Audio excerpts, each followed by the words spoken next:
Joining me in the studio now is Peter Marcus, who at the age of 19 already has his eyes set on the political stage and plans to stand as an independent candidate for the Cosham ward.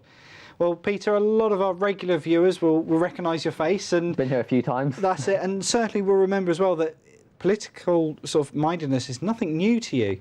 It's nothing new. I've always been interested in politics. I've always been engaged in politics, and always wanting to get other people engaged. But this is new. This is actually putting my name on the ballot paper and asking people to vote for me.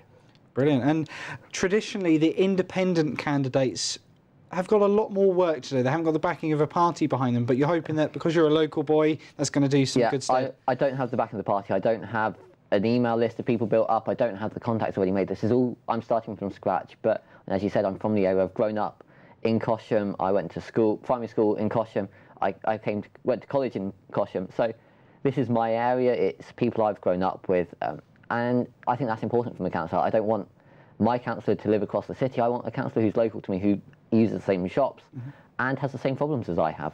And again, growing up in the city, what things have you experienced? What things do you think just need a little tweak and a bit of a change here and there? So I think there's so many things that need a bit of a change in Portsmouth, and I think one of the issues is that we're out of the way in Cosham. We're not part of the main island of Portsmouth, so a lot of the times when people see Portsmouth, they see this lovely island, and we're not one island. We're an island, a few bits off the island, and it's just making sure that those people who aren't on the island are spoken up for and listened to properly.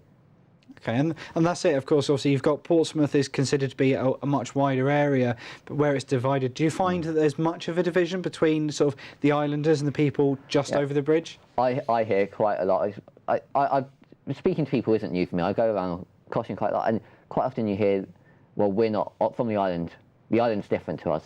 And it is. It's a different community. It's a different feel to the area, but we use the same services. Our services are provided from the same body, and we need to bear in mind we can't be too isolationist. We need to work with the people who live on the island.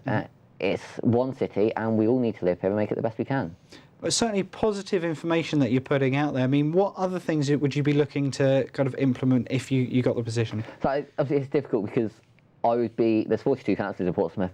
As an independent, I will be a maximum of one of them. You know, there's not a big group of me. It's just me. So in terms of what I can change, it will be limited. But I want to make sure that the council is really working for the people and listening to people who live in Portsmouth. There's a lot that goes on in politics which people don't know that's happening, and people don't understand the reasons. And a lot of that is done for very good reasons, you know, in terms of how the council spends its money and decisions it makes. But I really want people to understand it. You know, it's not, money doesn't just appear in a council bank account somewhere. It's money that's paid in taxes and things like that. So really, it's people who live here. It's their money. And I think they deserve to know what's happening and why it's happening. So big thing for me is transparency and making sure people know what the council's doing. Brilliant. And as I said, you've lived around the area most of your life now. You feel that you're in touch with local people. So is it a case of they're the people you'll be looking to put the signatures to actually help you get that one step closer? Yeah, I mean, this is a long process. We've got 11 months, just under 11 months for the next local election. But I need to get people to sign my nomination form to say that I'm allowed to stand, and then hopefully convince enough of them to vote for me that I can make an impact.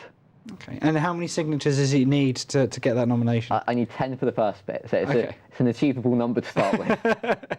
And are they already ticked off friends, family, or does it have to be people that aren't related to you at all? It doesn't have to be people that aren't related to you, but I always think it's better if, you know, I can get my mum and my dad to sign it, but I don't want my mum and dad to sign it. I want this to be people from Cosham, because you know, I'm kind of counting on their votes already. My mum and dad aren't in what I need to get. I need to speak to everyone else in Cosham, and it's them I want to have their faith in me.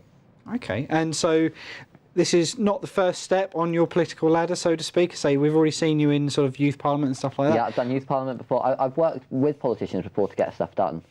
This is the first time I'm putting my name out and asking people to choose me over someone else. And is there a little bit of trepidation there, or are you fighting fit for the challenge? I'm ready for it, and I've been preparing for it for a while. It's not something you decide to do overnight, but there is nerves, and once I sent an email out saying I'm going to do it, and that's when the nerves kicked in, because then I was like, I can't back out now, this is happening. So yeah, I'm nervous about it, but I'm excited. This is hopefully a chance to bring something new to Cosham, to bring new ideas into politics in Portsmouth and make a difference. Brilliant. Well, Peter, keep us informed of how you get Will on. do. Thank you very much for coming in.